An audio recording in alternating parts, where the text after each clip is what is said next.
다 함께 요한복음 14장에 있는 말씀을 보고 말씀 나누도록 하겠습니다. 요한복음 14장 1절로 3절에 있는 말씀입니다. 이 말씀을 나누고자 합니다. 요한복음 14장 1절로 3절에 있는 말씀입니다. 저희가 잘 암송하고 있는 그런 말씀이기도 한데요. 요한복음 14장 1절로 3절에 있는 말씀입니다. 너희는 마음에 근심하지 말라. 하나님을 믿으니 또 나를 믿으라. 내 아버지 집에 거할 곳이 많도다. 그렇지 않으면 너희에게 일렀으리라. 내가 너희를 위하여 거처를 예비하러 가노니 가서 너희를 위하여 거처를 예비하면 내가 다시 와서 너희를 내게로 영접하여 나 있는 곳에 너희도 있게 하리라.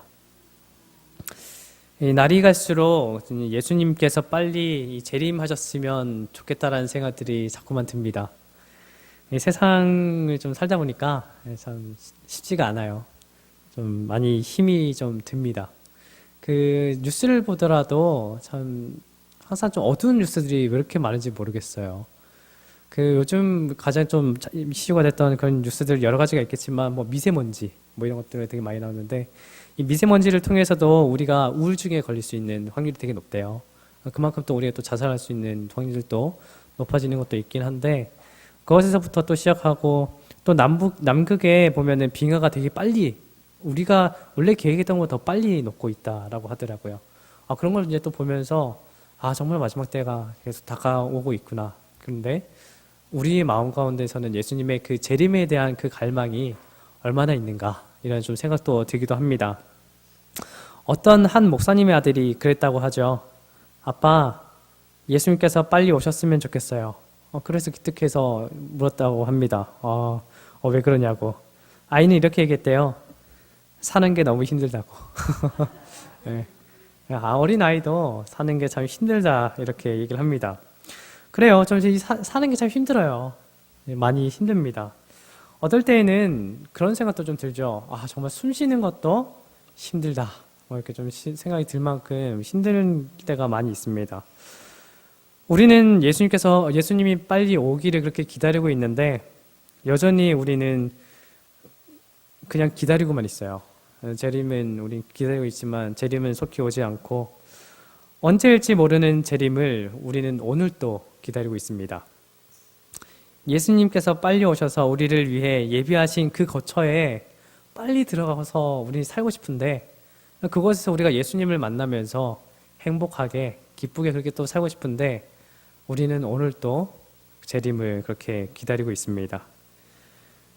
그런데 참 감사한 것은 우리가 그렇게 힘들고 지쳐있지만 우리 가운데 예수님께서 오셔서 우리에게 성령님을 부어주셔서 우리에게 위로자 되시고 힘과 능력이 되어주셔서 감사합니다. 저희가 이 안식일 하나님을 의지해서 기쁨으로 또한 행복으로 이 안식일 나누기를 간절히 바랍니다. 예수님의 재림을 앞당기기 위해서 우리가 해야 할 것이 있어요. 저희가 그랬죠. 정말 빨리 예수님의 재림이 오셔서 하늘나라에 빨리 들어가고 싶은데 그것을 위해서 우리가 해야 할 것이 무엇이냐면 바로 복음을 땅끝까지 전하는 일입니다. 그래서 마태복음 24장 14절에서 그렇게 말하죠. 이 천국 복음이 모든 민족에게 증언되기 위하여 온 세상에 전파되리니 그제야 끝이 오리라. 이 일을 위해서 하나님의 모든 백성이 일어나서 온 힘을 다해서 노력해야 할 때가 요즘인 것 같아요. 그러면서 좀 생각해 봤습니다. 우리 안산교회 교님들 중에서 신앙생활 좀 오래 하셨죠. 신앙생활 하면서 혹시 나는 선교사가 되고 싶다. 나는 선교사로 활동하고 싶다라고 꿈을 꾸고 계셨던 적이 있으신가요? 아니면 있으시군요. 아니면 여전히 그 꿈을 간직하고 있으신가요? 만약 그게 아니라면 짧게라도 선교사로서 내가 어떤 활동을 하기를 원한다라고 생각하시는 분 계신가요? 다행히 우리 안산교회 교님들은 선교사 정신이 투철한 것 같아요. 네라고 이렇게 생각을 하고 대답을 해주셨습니다. 재림교회는 여러 선교 활동을 하는 이 선교 단체를 가지고 있다는 것은 상당히 큰 축복이라고 저는 생각을 합니다. 그러니까 어린이 때부터 이제 시작하는 뭐 CMM 선교사부터 시작해서 뭐 히스엔즈 그리고 뭐 대륙 선교회, 뭐 콤파스 선교사, 천명 선교사 등 여러 가지 선교 활동하는 그런 활동과 또한 단체들이 있습니다. 이런 활동들을 통해서 많은 어린이들과 학생들 그리고 또한 청년들 모두가 이 선교의 꿈을 꾸게 되는 계기를 마련하게 돼요. 선교 활동했던 많은 사람들을 이제 사람들을 이렇게 만나게 되면 참 이 선교사의 경험이 참 좋은 게 뭐냐면 선교사끼리 이렇게 만나서 대화를 나누다 보면 그 선교를 했던 사람의 그 마음 가운데 무엇이 있냐면 다시 내가 선교사로서의 활동을 하고 싶다라는 그 갈망을 가지고 있어요. 이제 이 선교 그 정신이 제대로 갖고 있다라는 것이지요. 이 천명 선교사 이 구호 중에서 이런 게 있습니다. Once a missionary, always a missionary. 이 뜻은 한 번 선교사는 영원한 선교사라는 그런 뜻인데요. 그만큼 이 선교사들의 그 마음 가운데서는 한 번 선교사로서 활동을 하게 되면 나는 영원히 하나님을 위해서 활동하는 선교사가 되겠다라는 그런 고백이 담겨져 있는 그런 구호인 것입니다. 저도 이런 선교단체가 있었기 때문에 이 신앙의 깊은 뿌리를 내릴 수 있는 계기가 되기도 하였습니다. 많은 그리스도인들이 이 선교사를 지원하여 떠나기까지 여러 가지 고민들을 하면서 떠나게 됩니다. 이 선교를 한다는 게 절대 쉬운 건 아니잖아요. 이제 예를 들어서 제가 이제 천면 선교사를 갔다 왔으니까 천면 선교사를 두고 얘기를 하지만 이 천면 선교사를 지원한다는 것은 쉬운 것은 아닙니다. 지원해서 가기까지도 여러 가지 사단의 시험이 들기도 하고 또 그것뿐만 아니라 1년이라는 시간을 하나님께 모든 것들을 다 내려놓고 1년이라는 시간을 내어놓는다라는 것이 절대로 쉬운 일은 아니거든요. 선교 훈련, 선교사들이 이제 선교지로 가기 전에 훈련을 받습니다. 그곳에서 한국인들은 뭘 받냐면 영어 교육을 받고 또한 선교 훈련을 받게 돼요. 그래서 그 기간 동안 선교사들이 배우는 것은 무엇이냐면 비단 영어라 아니면 선교를 어떻게 해야 되는지 그 방법만 배우는 것이 아닙니다. 그들의 정신을 이 그리스도의 정신 또한 선교사의 정신으로 무장하고 만드는 것이 바로 선교 훈련 기간 동안에 하는 것이에요. 이 선교사의 정신을 가지고 선교지로 파송을 받아 가게 되면 그 선교사들은 아무런 활동도 하지 않고 그냥 있지는 않습니다. 그들은 각각 집집을 방문하여서 방문을 하게 되고 혹시 아픈 사람이 있으면 그 사람들을 치료하게 되고 그곳에서 이제 마주 앉아서 성경을 펼치고 복음을 전하기도 하고 그들의 필요가 무엇인지를 듣고 그들의 필요를 위해서 기도를 하고 그들의 필요를 채워주려는 그런 노력들도 하게 됩니다. 뿐만 아니라 그들을 교회로 데리고 와서 정말 함께 예배드릴 수 있도록 그들이 또한 영원히 하나님을 믿을 수 있도록 하는 그런 활동들을 정말 분주히 그렇게 하게 되는 것입니다. 그런데 제가 아까도 말했던 것처럼 사실 먼 해외까지 가서 이 선교사에서 뭔가를 한다라는 것은 쉽지만은 않아요. 재정적인 문제, 또 언어의 장벽, 그리고 질병, 선교 활동하다 보면 질병에 이렇게 걸릴 때도 있는데 질병의 문제, 또한 선교를 하기에 있어서 여러 가지 쉽지 않은 환경들이 항상 마주대하고 있어야 되기 때문에 어렵다라는 것입니다. 그럼에도 불구하고 선교사들은 하나님께서 자신을 부르신 그 소명과 맡기신 사명에 따라 충실히 하고자 노력을 합니다. 많은 선교사들이 이 거룩한 부담을 가지고 있어요. 우리 교우님들도 부담을 갖고 있죠. 그냥 부담이 아니라 거룩한 부담입니다. 그 선교사들이 슬퍼할 때가 있어요. 각자 이제 생각하는 게 좀 다르겠지만 어떤 경우에 좀 슬퍼하냐면 내가 이 선교지에 있는 사람들을 위해서 해줄 게 없다. 정말 아무것도 할 수 있는 게 없다라고 생각할 때 많이 슬퍼합니다. 뿐만 아니라 내가 정말 하나님을 사랑하는데 하나님을 위해서 이 땅끝까지 왔는데 내가 하나님을 위해서 아무것도 할 수 없다라는 생각을 하게 되면 그때부터 정말 너무 슬퍼져요. 내가 이러려고 선교사로 온 건 아닌데 이런 생각들을 하게 됩니다. 그래서 제가 알고 있는 한 동기 선교사도 제가 그 이제 캠퍼스에 있는 동안에 저에게 찾아와서 막 눈물로 호소한 적이 있습니다. 내가 이 선교사로 와가지고 선교지에서 활동을 하게 됐는데 내가 그 선교지에 있는 사람들과 내가 하나님을 위해서 아무것도 할 수 있는 게 없어라는 그런 고백을 하면서 막 눈물을 흘리는데 마음이 너무 아픈 거예요. 하나님을 위해서 뭔가를 한다라는데 할 수 있는 게 없다라고 자기는 생각을 하니까 그러니까 그게 너무나 슬프고 안타까운 것입니다. 그래서 이제 그 선교사를 위해서 이제 기도를 해줬는데 돌아가서 그 선교사는 그래요. 이제 정말 열심히 기도하고 매달렸죠. 그러다 보니까 하나님께서는 무엇을 해주냐면 이 선교사를 통해서 그 선교사가 그곳에서 할 수 있는 것이 무엇인지를 알려주시고 그에게 능력을 주시고 그에게 할 수 있는 일을 만들어 주셨습니다. 하나님의 뜻을 이루기 위해서 무엇인가 하고자 하는 자에게는 능히 이처럼 하나님께서는 능력을 더하여 주시는 것이죠. 내게 능력 주시는 자 안에서 내가 모든 것을 할 수 있느니라. 아멘. 예수님께서 우리를 부르고 계십니다. 나를 따라오라. 내가 너희를 사람을 낚는 어부가 되게 하리라.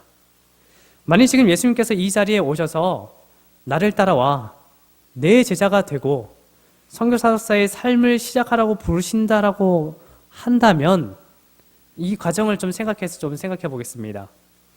예수님을 따르기 위해서 베드로와 안드레가 그물을 버렸죠. 또한 야고보와 요한은 배와 아버지를 버리고 예수님을 따라야 했습니다. 그것은 그들이 버려야 될 것은 무엇이었냐면 가족이 되고 직장이 되고 지금 내가 가지고 있는 어떠한 꿈과 어떠한 목표 이러한 모든 것들을 다 내려놓고 따라가는 것이었습니다.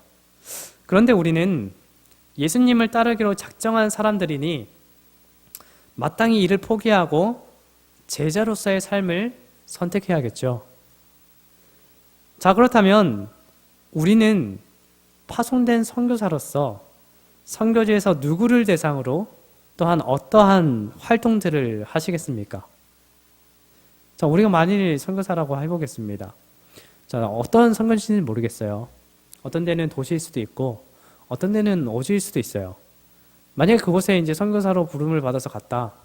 그렇다면 우리 교우님들은 어떠한 활동들을 하시겠습니까? 그리고 어떤 대상을 선택하는 것도 중요해요. 어떤 대상을 선택하냐, 어떤 분들은 장애우를 대상으로 하기도 하고, 어떤 분들은 어린이를 대상으로 하기도 하고, 여러 부류의 대상을 두고 선교를 하기도 합니다. 자, 그렇다면 우리 교우님들은 어떻게 하시겠습니까? 혹시 그렇게 한번 생각해 보셨나요? 내가 만약에 선교사로 간다면, 만약에 하나님께서 정말 나에게 모든 것들을 다 포기하고 선교사로 가라고 한다면, 과연 나는 어떠한 선교를 하시겠습니까? 사실 앞서 말했듯이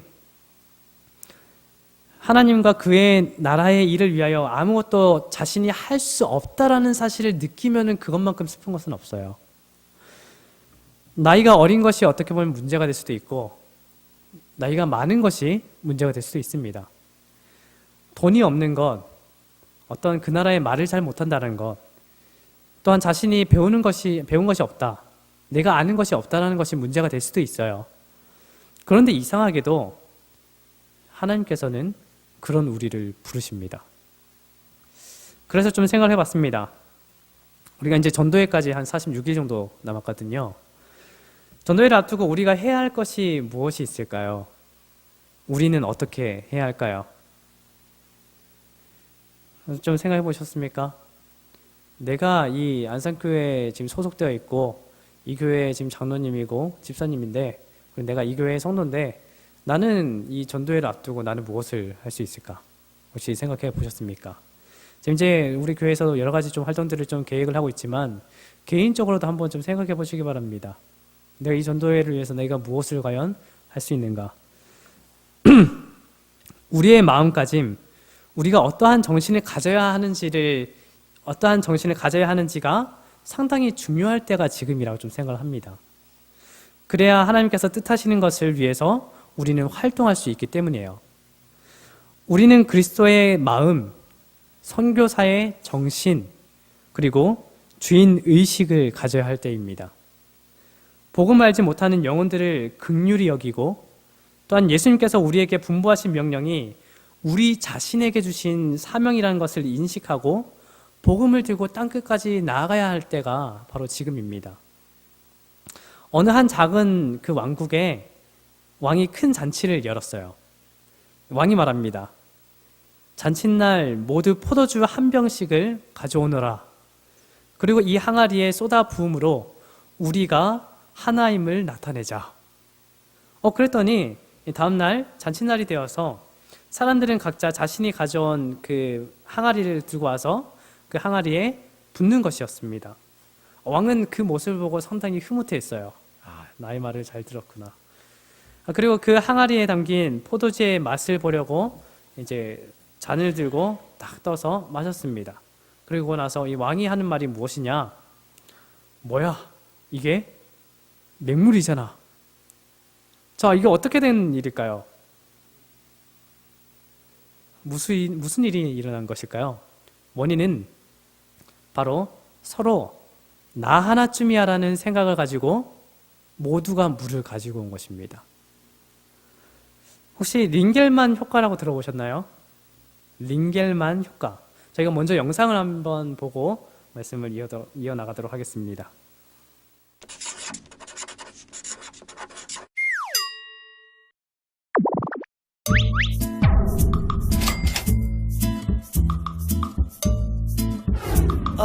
얼마 만에 면접이야. 잘 봐야 될 텐데.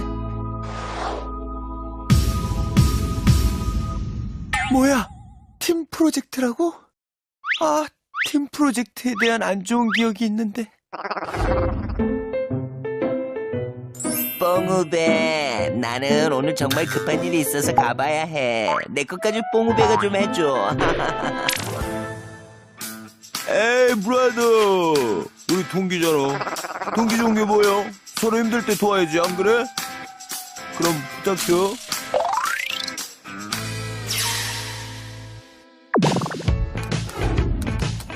결국 난 조언들의 봉이 되었지. 누구는 밤새도록 과제하고 누구는 놀아도 성적이 같다니 너무 부당해. 내 뭐라든 무임승차자는 있기 마련이죠. 그럼 이 화살로 무임승차자들을 색출해볼까요?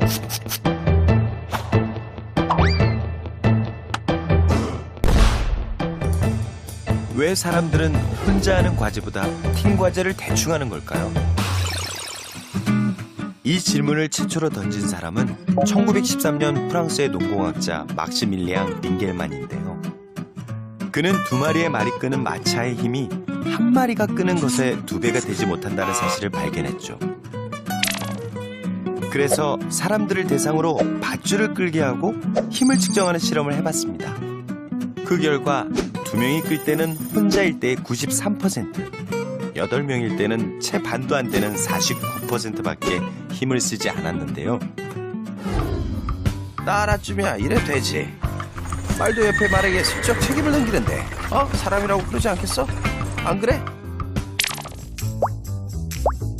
이렇게 참가하는 사람이 늘수록 1인당 공헌도가 떨어지는 현상을 링겔만 효과라고 부릅니다. 이후 다른 학자들도 유사한 실험을 많이 해왔는데요. 소리 지르기를 1명일 때와 2명, 4명, 6명일 때의 상황으로 관찰했습니다. 이때 모든 실험 참가자들의 눈을 가리고 개인 혹은 집단으로 함께 소리를 지르는 것처럼 믿게 했죠. 그 결과 두 사람이 함께 소리를 지르는 것으로 믿은 참가자들은 개인 능력의 82%만 발휘했는데요. 집단으로 참가하게 되면 사람들은 그 결과에 대한 책임감을 덜 느끼게 되죠. 이렇게 책임감이 분산되고 또 개인의 수행 정도를 알 수 없게 되면 사회적 태만이 발생할 가능성이 더 높아집니다. 이거 진짜 어떻게 하면 이런 사회적 테마를 줄이냐고요. 그러게요. 팀의 크기가 클수록 이런 무임승차자들도 늘어날 텐데요. 그래서 어떤 기업에서는 피자 2판의 규칙이란 게 있다고 합니다. 라지 사이즈 피자 2판으로 한 끼 식사를 해결할 수 있는 6명에서 10명이 최적의 팀이라는 거죠. 어찌됐든 이번 팀플에서 봉이되지 않을 방법 어디 없을까요?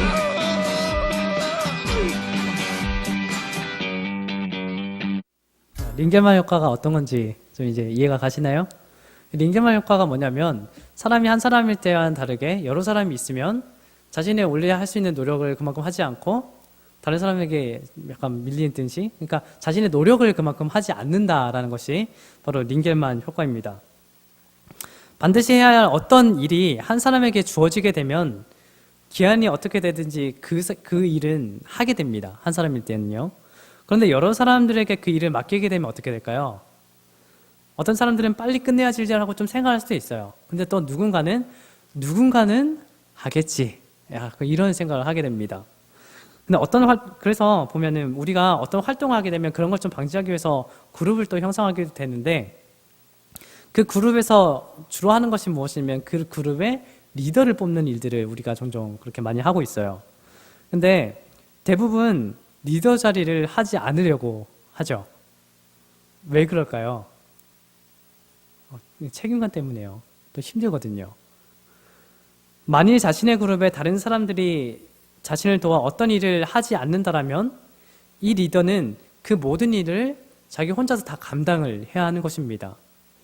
그러나 우리가 그런 일들을 많이 경험했음에도 불구하고 또한 보아왔기 때문에 우리는 리더로서 뭔가를 하는 것을 좀 거부하거나 웬만해서는 피하려고 그렇게 많이 하고 있습니다.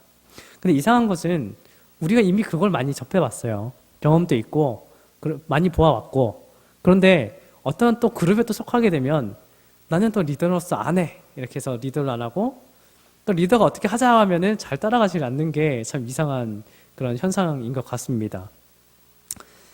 제가 다른 선교사들의 사역하는 그런 영상들을 찾아보는 걸 좀 좋아합니다. 왜냐면 다른 사람들이 어떤 식으로 선교를 하는지 그것을 보면은 참 힘이 돼요.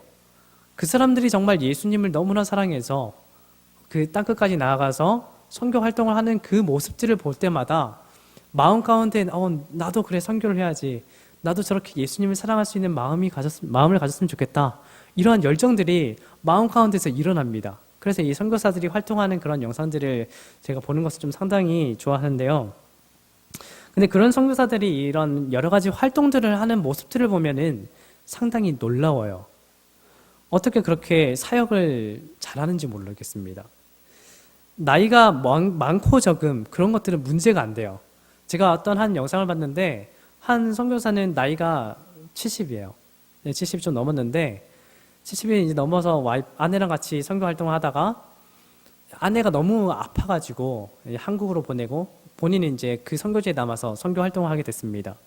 그런데도 이 남자가 무슨 얘기를 하냐면, 아내가 중요해서 아내를 저 한국 땅으로 보냈지만 나를 부르시는 하나님의 그 소명에 내가 합당하게 하기 위해서는 난 이곳에 남아서 선교를 해야 된다, 그런 마음으로 선교를 하는 모습을 봤어요.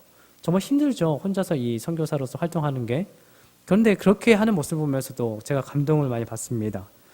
또한 그들이 어떠한 질병을 가졌다 해도 문제가 되지 않더라고요. 어떤 한 선교사는 이 필리핀에서 사역하고 있는 한 의사인데요. 그 의사 선교사 같은 경우에는 어떻게 활동하냐면, 이 필리핀이라는 나라가 워낙에 가난하다 보니까 이 가난한 사람들 중에서는 아예 의료 혜택을 받지 못하는 많은 사람들이 있어요. 그 사람들을 위해서 무료로 의료 치료를 해주는 그런 활동들을 하는데, 그런데 이 선교사에게는 한 문제가 있는데 그것이 무엇이냐면 암에 걸린 겁니다. 근데 암에 걸려서 어떻게 하냐면 치료를 받기 위해서 한국에 왔다가 들어가고 다시 들어가고 또 왔다가 들어가고 이걸 좀 반복을 해요. 한 번은 이 영상을 통해서 뭐 어떤 걸 봤냐면, 자신이 이제 암 치료를 받기 위해서 수술을 받다가 항암 치료를 받다 보면 힘들잖아요. 근데 항암 치료를 받으면서 이 선교사가 무엇이라고 얘기하냐면, 내가 지금 이 순간에도 내가 이 순간에 그곳에 있으면은 죽어가는 한 영혼을 살릴 수 있었는데, 이런 생각으로 갖고 있는 거예요. 그래서 항암 치료를 받고 나면은 원래 좀 쉬어져야 되는데, 치료가 끝나자마자 이 사람은 어떻게 하냐면 바로 그 필리핀을 떠나버립니다. 거기에서 이제 자기 힘든 건 많이 힘들겠죠. 그런데도 거기서 이제 선교 활동을 하는 것을 좀 보게 되었는데, 참 그들은 정말 하나님을 의지하고 하나님의 나라의 일을 위하여 자신이 할 수 있는 모든 것들을 다 해서 정말 희생적으로 정말 열심으로 봉사하는 것을 보게 됩니다. 자신의 생명조차도 아끼지 않는 것을 보게 되었습니다. 자, 어떻게 그렇게 할 수 있을까요? 어떻게 그렇게 할 수 있을까요? 그만큼 예수님을 사랑하는 것도 있겠지만 선교사들은 그들이 하는 모든 사역이 하나님의 일이며 자신에게 맡겨진 사역이라고 생각하기 때문에 최선을 다해서 자신은 무엇이든지 하겠다는 마음으로 그렇게 사역을 하고 있었던 것입니다. 만일 이러한 선교사의 정신을 교회의 모든 성도들이 가지고 있다라면 어떻게 될까요? 저는 놀라운 일이 일어날 거라 생각합니다. 많은 그리스도인들이 열심으로 신앙을 하고 있어요. 하나님께 예배드리기 위해서 바쁜 일상 가운데서도 교회로 옵니다. 누군가는 교회의 부흥을 위해서 열심히 활동을 하기 위해서 뛰어다닙니다. 또 어떤 분들은 열심히 무언가를 하기 위해서 걷기도 하고요. 또 어떤 사람들은 자신의 신앙을 유지하기 위해서 그냥 그 자리에 있는 경우도 있습니다. 또 어떤 사람은 교회를 나오지 않는 분들도 계세요. 그런데 만일 우리 각자가 모두가 내가 이 교회의 주인이며 내가 이 교회의 선교사라고 하는 생각을 갖고 있다면 어떻게 될까요? 만약에 우리 교인들 다 선교사예요. 그러면 여기에서 가만히 있을 수가 없습니다. 뭔가 활동을 할 수밖에 없어요. 그래서 좀 생각을 해볼게요. 주인이 있고 손님이 있죠. 자, 주인과 손님의 차이가 무엇이 있을까요? 주인과 손님.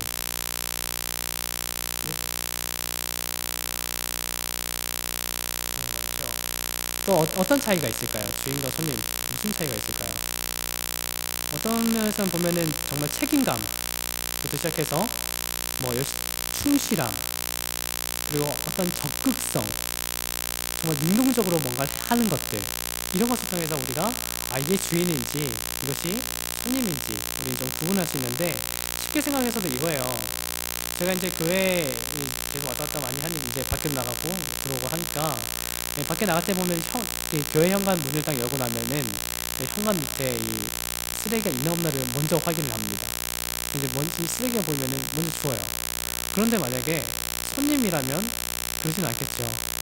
우리 이제 조금만 이 구역만 지나가도 저기는 다른 땅, 여기는 우리 땅, 이렇게 좀 그런 것도 있잖아요. 그런 것처럼 우리가 손님인지 주인인지 알 수 있는 것은 어떻게 보면 그런 작은 사소한 것에서부터 좀 시작한다라고 할 수 있습니다. 선교사들은 자신의 주인이 누구인지를 인식하는 사람입니다. 그리고 어디에 있건 무엇을 하든지 주인 의식을 갖고 있는 사람이에요. 그렇게 여러 선교지에서 선교사가 활동함으로 많은 이들이 하나님께로 돌아오는 여러 가지 역사들이 이루어지는 것을 보게 되는 것입니다. 교회의 모든 성도들이 선교사 정신으로 또한 주인 의식을 갖고 선교 활동을 하게 된다면 폭발적인 영혼 구원 사업이 이루어질 것이라고 저는 확신합니다. 교회가 이루어야 할 목표가 있어요. 여러 가지 이제 이런 활동들을 다 하기 위해서 모두가 다 선교사면 참 좋은데, 그런데 이런 우리 교회 안에서는 어떤 거냐면 다 단체이기 때문에 이루어야 할 것이 무엇이냐? 하나가 되는 것이 일단은 중요합니다. 모두 각자 선교사의 정신을 가지고 단체로 하나가 되는 그런 역할들이 그런 활동들이 필요한데, 우리 각자에게는 성령님께서 주신 귀한 은사가 있고 하나님께서 부르심이 있습니다. 고린도전서에 있는 말씀 살펴보겠습니다. 고린도전서 12장 8절로 11절에 있는 말씀입니다. 고린도전서 12장 8절로 11절에 있는 말씀입니다. 고린도전서 12장 8절로 11절. 어떤 사람에게는 성령으로 말미암아 지혜의 말씀을, 어떤 사람에게는 같은 성령을 따라 지식의 말씀을, 다른 사람에게는 같은 성령으로 믿음을, 어떤 사람에게는 한 성령으로 병고치는 은사를, 어떤 사람에게는 능력 행함을, 어떤 사람에게는 예언함을, 어떤 사람에게는 영들 분별함을, 다른 사람에게는 각종 방언 말함을, 어떤 사람에게는 방언들 통역함을 주시나니 이 모든 일은 같은 한 성령이 행하사 그의 뜻대로 각 사람에게 나누어 주시는 것입니다. 이처럼 성령 하나님께서는 각 사람에게 무엇을 주셨냐면 은사를 주셨어요. 은사를 가지고 있다는 것은 무엇이냐면 활동을 할 수 있다라는 것입니다. 그 은사를 가지고 말이죠. 은사를 가진 다양한 사람들이 교회에서 할 것이 무엇이냐면 교회를 위해서 활동하는 것이에요. 고린도전서에 보면 한 몸에 대해서 이야기를 하죠. 그 이어서 나오는 말씀 보겠습니다. 12절로 20절에 있는 말씀입니다. 몸은 하나인데 많은 지체가 있고 몸의 지체가 많으나 한 몸인과 같이 그리스도도 그러하니라. 우리가 유대인이나 헬라인이나 종이나 자유인이나 다 한 성령으로 침례를 받아 한 몸이 되었고 또 다 한 성령을 마시게 하셨느니라. 몸은 한 지체뿐만 아니요 여럿이니 만일 발이 이르되 나는 손이 아니니 몸에 붙지 아니하였다 할지라도 이로써 몸에 붙지 아니한 것이 아니요 또 귀가 이르되 나는 눈이 아니니 몸에 붙지 아니하였다 할지라도 이로써 몸에 붙지 아니한 것이 아니니 만일 온 몸이 눈이면 듣는 곳은 어디며 온 몸이 듣는 곳이면 냄새 맡는 곳은 어디냐. 그러나 이제 하나님이 그 원하시는 대로 지체를 각각 몸에 두셨으니 만일 다 한 지체뿐이면 몸은 어디냐. 이제 지체는 많으나 몸은 하나라.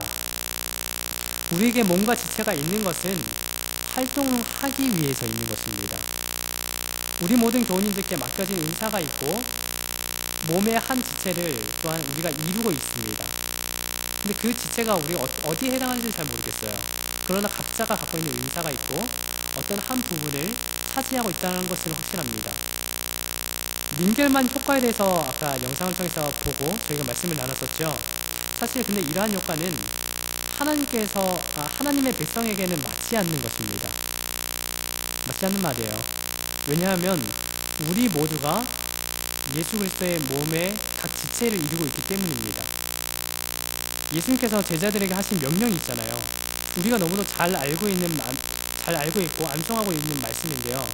마태복음 28장 18절로 20절에 있는 말씀 보겠습니다. 마태복음 28장 18절로 20절에 있는 말씀입니다.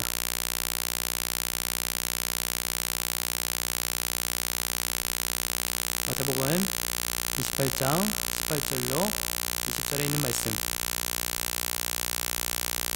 예수께서 나와 말씀하여 이르시되 하늘과 땅의 모든 권세를 내게 주셨으니 그러므로 너희는 가서 모든 민족을 제자로 삼아 아버지와 아들과 성령의 이름으로 침례를 베풀고 내가 너희에게 분부한 모든 것을 가르쳐 지키게 하라.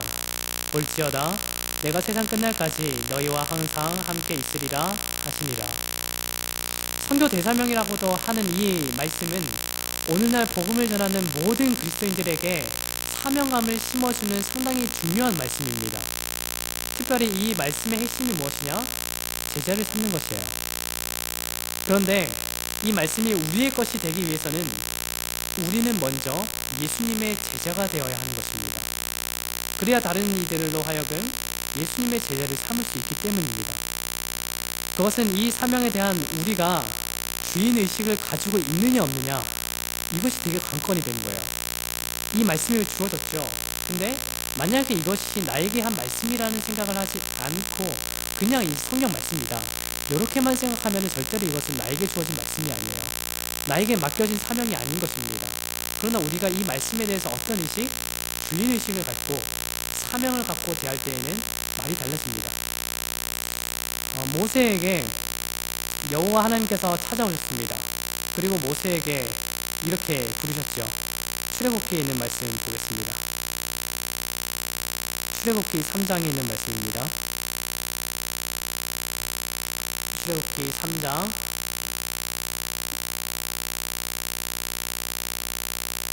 3장 4절에 있는 말씀입니다.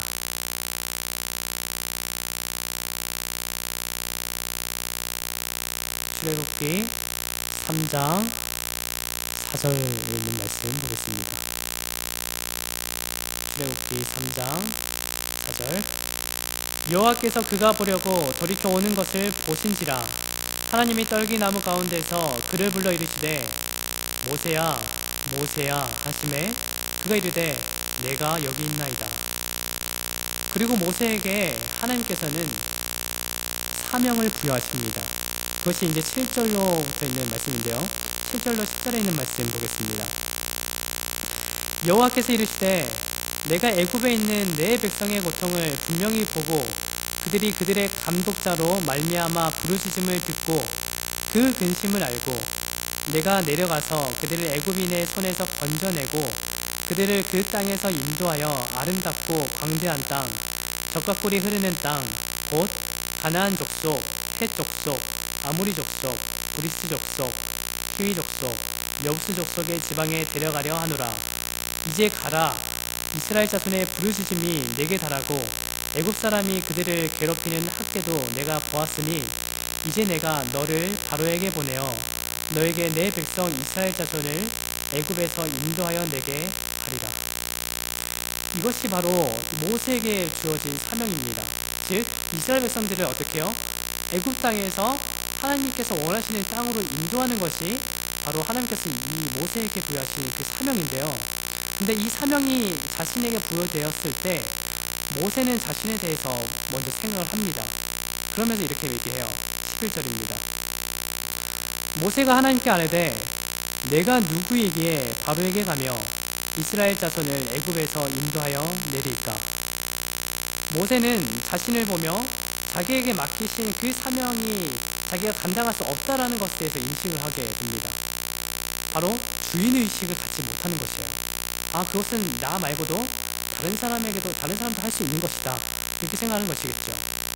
이에 대해 하나님께서 무엇이라고 말씀하시냐면 12절에서 이렇게 말씀하십니다. 12절 하나님이 이르시되 내가 반드시 너와 함께 있으리라. 내가 그 백성을 애굽에서 인도하여 낸 후에 너희가 이 산에서 하나님을 섬기리니 이것이 내가 너를 보낸 증거니라. 이 말씀 통해서 하나님께서 맡기신 사명에 대한 그 주인의식을 누구에게 심겨주려고 하냐면 모세에게 심겨주고 있어요. 너는 그 사명을 감당해야 될 사람이란 것에 대해서 인식을 시켜주는 것입니다. 그리고 또 특별히 이 말씀을 보면 예수님께서 그 12제자에게 사명을 맡기셨을 때 하셨던 말씀과 동일하다는 것을 좀 알 수 있어요. 마태복음 28장 20절에는 이렇게 기록합니다. 제가 그냥 읽겠습니다. 내가 너희에게 분부한 모든 것을 가르쳐 지키게 하라. 볼지어다 내가 세상 끝날까지 너희와 항상 함께 있으리라 하십니다. 하나님께서 모세에게 어떠한 사명을 주셨을 때 내가 반드시 너와 함께 있으리라라고 약속을 하십니다. 그리고 예수님께서 제자들에게 어떠한 사명을 주셨을 때 예수님께서 무엇이라고 얘기하시냐면 내가 세상 끝날까지 너희와 항상 함께 있으리라라고 말씀을 하세요.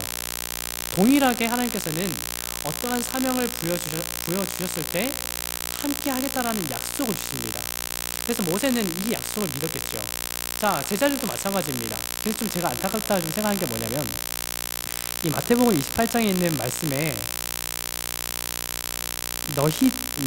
너희에게 분부한 모든 것을 이렇게 보다 너에게라고 얘기했으면 어떻게 됐을까라는 좀 생각하게 돼요. 우리가 어떻게 보면 이 너희에게라고 해서 여러 사람을 묶어버리니까 마치 이것이 나에게 주어진 사명이 아닌 것처럼 생각하는 분들도 있어요. 그렇기 때문에 이것이 만약에 너가 그 모든 사명을 감당해라, 이것이 너의 사명이다라고 얘기한다면 과연 우리의 태도는 어떻게 될까요? 달라지겠죠. 그런데 솔직히 이 말씀은 너희 모두, 그러니까 우리 모두에게 그 사명을 맡기셨다라고 했기 때문에 너희에게 분부한 모든 것을 같이 지키게 하라, 이런 식으로 하신 것입니다.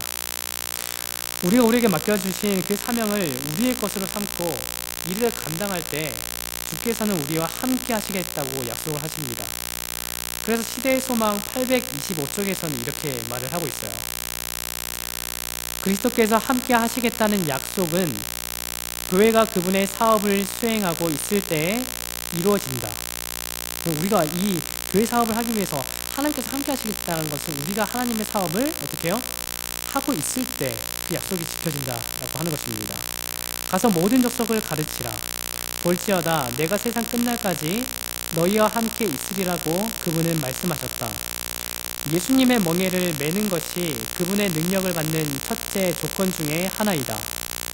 바로 교회의 생명은 주께서 명하신 일을 성취하는 데 바치는 충성에 달려있다. 이 사업을 게을리하는 것은 확실히 영적 나약과 부패를 초래한다. 다른 사람들을 위한 적극적인 노력이 없는 곳에서는 사랑이 식고 믿음은 희미해진다. 그렇기 때문에 우리는 이 사명을 능히 감당해야 돼요. 이 사명을 감당할 때 하나님께서는 능히 우리와 함께 하시겠다라고 약속을 하고 계신 거거든요. 그래서 우리는 선교 사명을 받았습니다. 그리고 우리 각자는 그리스도의 몸의 각 지체에 해당한다라고 제가 말씀드렸습니다. 어느 한 지체도 활동하지 않으면 문제가 생겨요. 우리 몸만 생각해도 그렇잖아요. 작은 것 하나도 활동하지 않으면 문제가 생긴다는 것을 우리가 잘 알고 있습니다. 그래서 우리 모두는 우리에게 맡겨진 사명이 무엇인지를 인식하고 이 사명을 해 나가야 하는 것입니다. 우리의 몸의 지체로서 마땅히 내게 맡겨진 일을 해야 한다는 것, 바로 이것이 그리스도인의 정신, 선교사의 정신, 주인 의식인 것입니다. 그런데 우리 마음 가운데 어떤 정신이 자리하고 있습니까? 주인 의식입니까? 아니면 손님 의식입니까? 우리는 이번 전도에 주인 의식을 가지고 참여해야 합니다. 전도에 내가 모든 것을 맡고 한다라는 생각으로 준비해야 할 필요성이 있어요. 그만큼 모두가 전도에 대한 참여를 해야 하겠죠. 그러면서 하나하나 우리가 할 것이 무엇인지를 찾아보시기를 바랍니다. 사실 우리가 할 수 있는 것은 작은 것부터 좀 시작을 하거든요. 이 선교라는 것도 너무 크다라고 이제 생각하지 마시고 작은 것부터 우리가 시작을 하는 것입니다. 기도를 해야 하는 것은 마땅한 것이겠죠. 그리고 우리가 이 그리스도의 정신, 선교사의 정신, 또한 주인의식을 가지고 먼저는 교회에 오는 모든 분들을 반가이 인사하면서 맞이를 하는 것, 그리고 우리 교우님들 뿐만 아니라 이곳에 찾아오는 구도자님들의 이름을 외우는 것, 정말 중요한 것입니다. 왜냐하면 우리가 인사를 하는 이 반갑게 하는 것은 그 사람의 기분이 달라져야 되거든요. 그리고 우리가 그 사람의 이름을 안다는 것은 그 사람을 내가 관심 있게 보고 있다는 것의 시작점이에요. 그리고 누군가 구도자를 데리고 오면 그 구도자는 데리고 온 교우님의 구도자가 아니라 나의 구도자라는 생각을 해야 됩니다. 자신의 구도자라고 생각을 한다면 가만히 있을 수는 없잖아요. 우리는 우리들의 구도자를 관심 깊이 살펴야 합니다.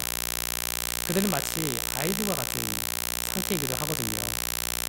제가 이 중학교 3학년 때 재림교회에 출석하게 되고 신앙을 하게 되었는데, 제가 그때 당시에는 안식일을 지키진 않았어요. 그러니까 토요일에는 오전에는 학교를 가서 수업을 받고 오후에 와서 이 학생반 활동을 하게 되었는데, 제가 이제 청년이 되었을 때는 어떻게 됐냐면 그때부터 처음으로 제가 안식일 대예배를 출석하게 됐어요. 근데 제가 이 처음으로 출석하게 됐는데 상당히 어색하더라고요. 이 대예배가 어떻게 진행되는지 그거를 경험을 해보지 못했기 때문에 너무나 어색한 거예요. 근데 이제 주보를 보는데 주보를 어떻게 봐야 되는지도 잘 모르겠는 거예요. 주보를 딱 보는 것도 잘 모르겠고, 보면은 가만히 이제 앉아 있는데 갑자기 어떤 부분에서 일어났다가 어떤 부분에서 앉았다가 어떤 분들은 이렇게 하는 것이에요. 그러니까 내가 언제 일어나야 되지? 언제 앉아야 되는지 이것도 모르겠는 겁니다. 뿐만 아니라 갑자기 일어나서 찬양을 부르는데 내가 이 찬양을 부르고 싶은데 몇 장을 지금 부르는지도 모르겠는 거예요. 근데 내가 이 교회에 출석하고 있었다라는 학생이라는 것 때문인지 모르겠는데 아무도 안 알려주는 겁니다. 그러니까 옆에서 그냥 가만히 이렇게 할 수가 없더라고요. 그러다 보니까 그동안 이 교회를 출석했음에도 불구하고 교회가 되게 어색하게 느껴졌습니다. 찬양도 따라 부르고 싶고 그렇게 한데 안 되겠는데. 그리고 이제 예배를 마치고 점심을 먹으러 식당을 가는데도 잘 모르겠더라고요. 밥을 어떻게 퍼서 먹어야 되는지. 그리고 내가 누구랑 밥을 먹어야 되는데 누구랑 밥을 먹어야 되지? 여기서부터도 어려운 겁니다. 어렸을 때부터 이 교회에 머물면서 경험해 오신 분이라면 잘 모르실 수도 있어요. 그런데 늦게 신앙을 하신 분들이라면 제가 말하는 것에 충분히 공감할 것이라고 생각합니다. 그렇다면 우리가 해야 할 것이 무엇인가요? 누군가 신경을 쓰겠지라는 생각을 갖고 그냥 방관하는 것이 아니라 자신의 구도자라는 생각을 가지고 모든 관심을 그 사람에게 쏟아야 하는 것이 필요합니다. 그 사람들은 진짜 모르거든요. 우리가 하나하나 알려주는 그런 것이 필요해요. 그래서 어떤 분들은 그런 거에 대해서도 되게 실망하는 분들도 계십니다. 우리가 책임을 갖고 신경 써야 할 부분들이 상당히 많다는 것을 인식하시기 바랍니다. 우리가 처음 교회에 왔을 때 어땠는지를 기억해보세요. 그러면 다른 분들이 이 교회에 왔을 때 무엇이 필요했는가, 이것들이 좀 생각이 날 것입니다. 우리가 생각하는 것과 그들이 생각하는 건 차이가 있어요. 우리는 적응됐기 때문에 불편하지 않는데 그분들은 모르는 것이 상당히 많다라는 것입니다. 하나님의 아들이신 예수 그리스도께서는 선교사의 삶을 사셨습니다. 우리의 구원을 위하여 사셨으며 우리를 위하여 자신의 모든 것을 희생하셨습니다. 그것을 통해서 선교사로서의 모범을 보이시고 선교사의 정신을 우리에게 알려주시고 그런 주인의식을 우리에게 심겨주셨습니다. 우리 각자가 주인의식이 없으면 우리 주인의 자리는 다른 이에게 넘겨줘야 합니다. 그러기에 모두가 우리의 주인이 누구인지 인식하는 주인인식, 그러니까 나의 주인이 누구인지를 인식하는 것, 그리고 내가 이 교회의 주인이라는 주인의식, 그리고 우리에게 맡겨진 그 사명을 충실히 하겠다라는 그러한 그리스도인의 정신, 이것이 전도회를 앞두고 우리가 지금 필요한 것이 바로 그런 것이라고 좀 생각합니다. 그러므로 이번 전도회가 성공적으로 이루어지기를 간절히 바라며 말씀을 드리겠습니다.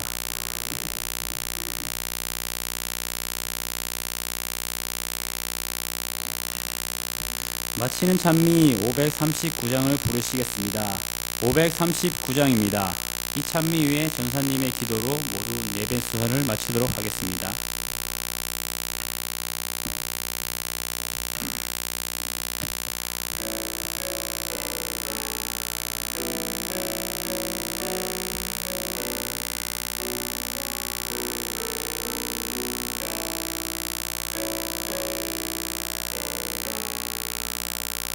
눈 감으면 내 맘에 노래 있네. 맘 아픈 일 나당할지라도